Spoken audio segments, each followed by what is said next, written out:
آج میں آپ کو بتانے والا ہوں دسوار گجار گھاٹی کے بارے میں، جو کہ اینوئل حکایت نمبر 44 میں ہے اور پیج نمبر 113۔ تو دسوار گھاٹی کے بارے میں دیکھتے ہیں دوستوں۔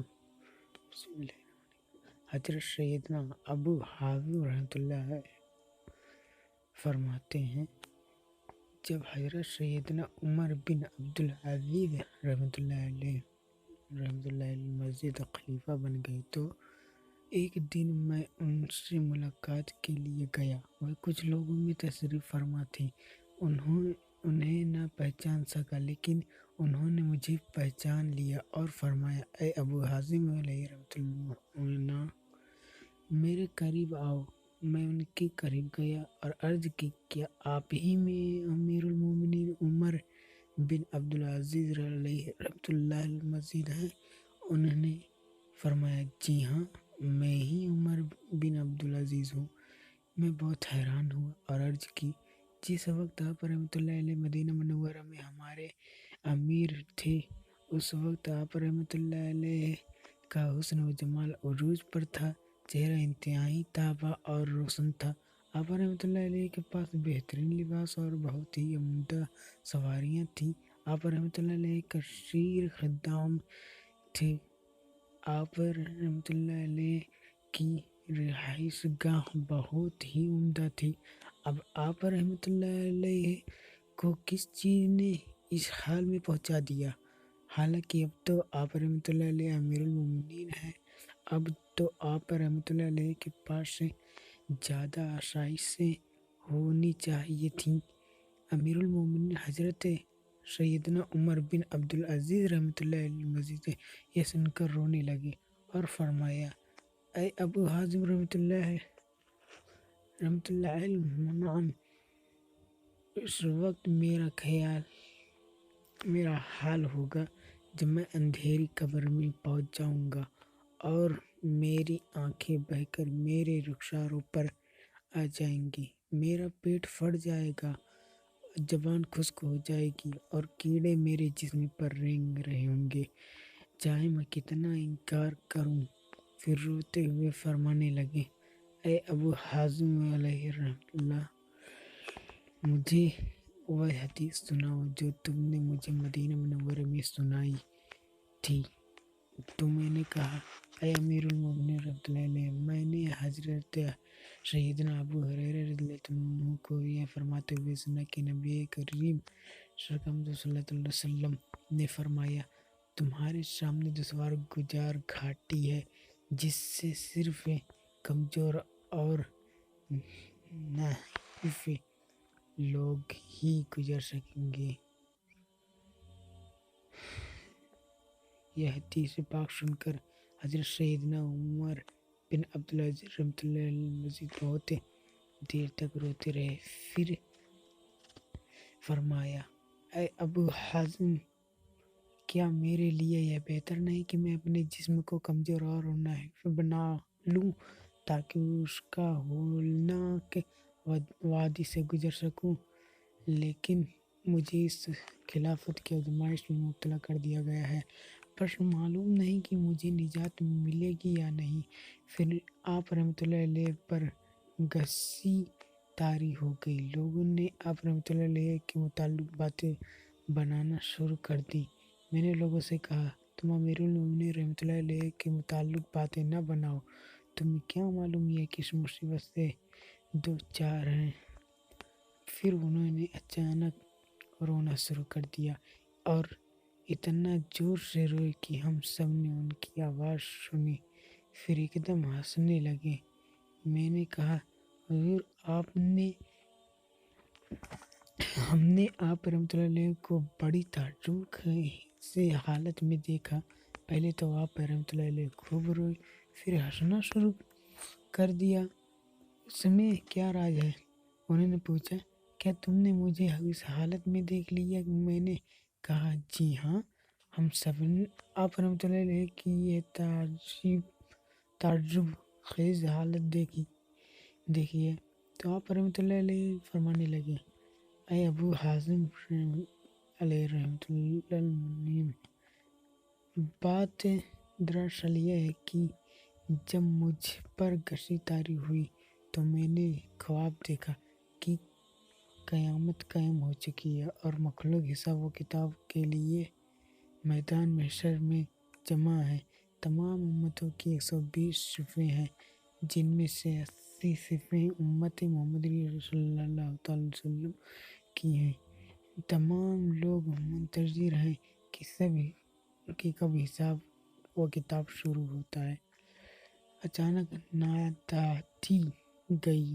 عبداللہ بن عثمان ابو بکر صدیق رضی اللہ عنہ کہاں ہیں؟ چنانچہ حضرت سیدنا ابو بکر صدیق رضی اللہ عنہ کو فرشتوں نے بارگاہ خداوندی عز و جل میں حاضر کیا۔ ان سے مختصر حساب لیا گیا اور انہیں دائیں جانب جنت کی طرف جانے کا حکم ہوا۔ پھر حضرت سیدنا عمر بن خطاب رضی اللہ عنہ کو آواز دی گئی، وہ بھی بارگاہ رب العزت عز و جل میں حاضر کیے گئے اور مختصر حساب کے بعد انہیں بھی جنت کا مجد سنایا دیا گیا۔ پھر حضرت سیدنا عثمان غنی رضی اللہ عنہ کو بھی مختصر حساب کے بعد جنت میں جانے کا حکم سنایا گیا۔ پھر حضرت سیدنا علی کرم اللہ تعالیٰ وجہہ الکریم کو ناداتی گئی، چنانچہ وہ بھی بارگاہ حاکمین عز و جل میں حاضر ہو گئے اور انہیں بھی مختصر حساب کے بعد جنت کا پروانہ مل گیا۔ میں نے دیکھا کہ اب میری باری آنے والی ہے تو میں منہ کے بل گر پڑا اور مجھے معلوم نہیں کہ خلیفہ اربعین رضوان علیہم اجمعین کے بعد والوں کے ساتھ کیا معاملہ پیش آیا۔ پھر ناداتی گئی کہ عمر بن عبدالعزیز کہاں ہیں؟ میری حالت خراب ہونے لگی اور میں پسینے میں سرابور ہو گیا۔ مجھے بارگاہ خداوندی عز و جل میں حاضر کیا گیا اور مجھ سے حساب کتاب شروع ہوا اور ہر اس فیصلے کے بارے میں پوچھا گیا جو میں نے کیا، حتیٰ کہ گٹھلی، اس کے دھاگے اور گٹھلی کے چھلکے تک کے بارے میں پوچھ گچھ کی گئی۔ پھر مجھے بخش دیا گیا اور جنت میں جانے کا حکم صادر ہوا۔ راستے میں میری ملاقات ایک ایسے شخص سے ہوئی جو گلے سڑے جسم کے ساتھ راکھ پر پڑا تھا۔ میں نے فرشتے سے پوچھا، یہ کون ہے؟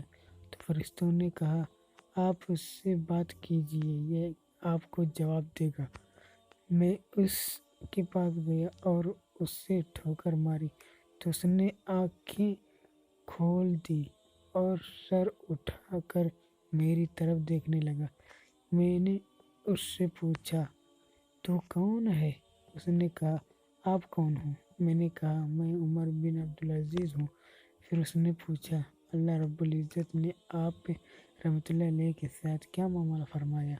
میں نے کہا، مجھے میرے رحیم و کریم پروردگار عز و جل نے اپنے فضل و کرم سے بخش دیا اور میرے ساتھ بھی وہی معاملہ فرمایا جو خلیفہ اربعین رضوان کے ساتھ فرمایا اور مجھے بھی جنت میں جانے کا حکم ہوا ہے۔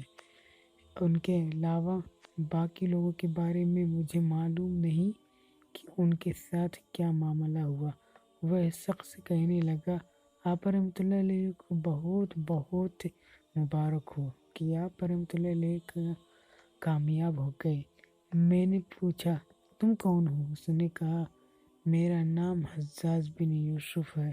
مجھے جب اللہ عز و جل کی بارگاہ میں پیش کیا گیا تو میں نے اپنے پروردگار عز و جل کو بہت غضب و قہر کے عالم میں پایا اور مجھے ہر اس قتل کے بدلے سخت عذاب دیا گیا جو میں نے دنیا میں کیا تھا۔ جن طریقوں سے میں نے دنیا میں بے گناہ لوگوں کو قتل کیا تھا، انہی طریقوں سے مجھے بھی سخت عذاب دیا گیا۔ اب میں یہاں پڑا ہوا ہوں میں رب عز و جل کی رحمت کا امیدوار ہوں۔ جس طرح کی سب موحدین منتظر ہیں، اب یا تو ہمارا ٹھکانہ جنت ہوگا یا جہنم۔ حضرت سیدنا ابو حاتم رحمۃ اللہ علیہ فرماتے ہیں، حضرت سیدنا عمر بن عبدالعزیز رحمۃ اللہ علیہ مزنی کے اس خواب کے بعد میں نے عہد کر لیا کہ آئندہ کبھی بھی کسی مسلمان کو قطعی جہنمی نہیں کہوں گا۔ یعنی بندہ چاہے کتنا ہی گناہ گار کیوں نہ ہو، اللہ عز و جل کی رحمت بڑی وسیع ہے، وہ جسے چاہے بخش دے۔ حالانکہ میرا رب سچ میں بہت کریم ہے، ہم نے سچ میں اپنے رب کو بہت ہی کریم پایا ہے، سچ میں وہ کریم و رحیم ہے۔ قرآن میں بھی آیا ہے، ہر چیز ہر کتاب میں آیا ہے، ہمیں اپنی زندگی سدھارنی چاہیے۔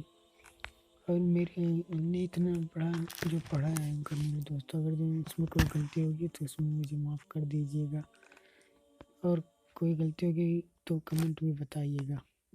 السلام علیکم ورحمۃ اللہ وبرکاتہ۔